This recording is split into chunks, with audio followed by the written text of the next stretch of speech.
يا صباح الخير. النهارده بقى معايا زي ما انتم شايفين بانيه كده، كنت متبلاه وحطاه في الفريزر طلعته. بصراحه انا زهقت من البانيه خالص، فقلت نعمل حاجه مختلفه كده عن البانيه. زي ما انتم شايفين انا كنت متبلاه بملح وبابريكا وبهار وميه بصل. بعد كده جبت حله على النار فيها معلقتين من الزيت، نزلت عليهم ببصلايه مقطعه مكعبات، نزلت عليها بفلفل اسود وحبهان ومستكه.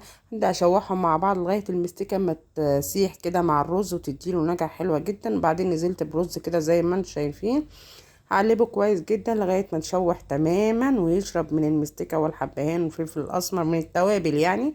نزلت عليه بالميه زي ما انتم شايفين، ما غطيتهوش قوي، وهسويه 3/4 سوا بس الرز، مش هخليه مستوي تماما.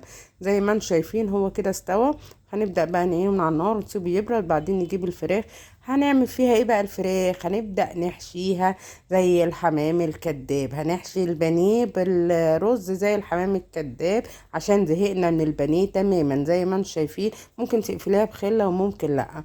هنحطها في قلب الطاجن كده زي ما انتم شايفين، نبدأ نرصها كده مع بعض. وبعد كده نجيب ربع كوباية مية ونبدأ نحط على الفراخ. ممكن تغطيها بورق فويل وممكن لا، زي ما انت عايزة.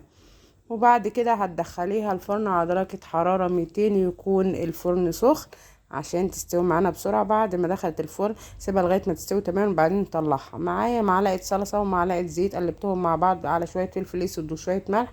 هبدأ ادهن الوش بعد ما طلعت الفراخ كده زي ما انتم شايفينها استوت تماما.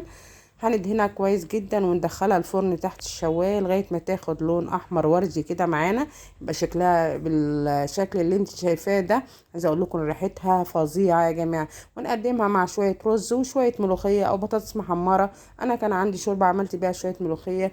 بصوا بقى شكلها عامل ازاي، الفراخ مستويه جدا والرز، وبقى تغيير احلى من الفراخ البانيه بألف مره.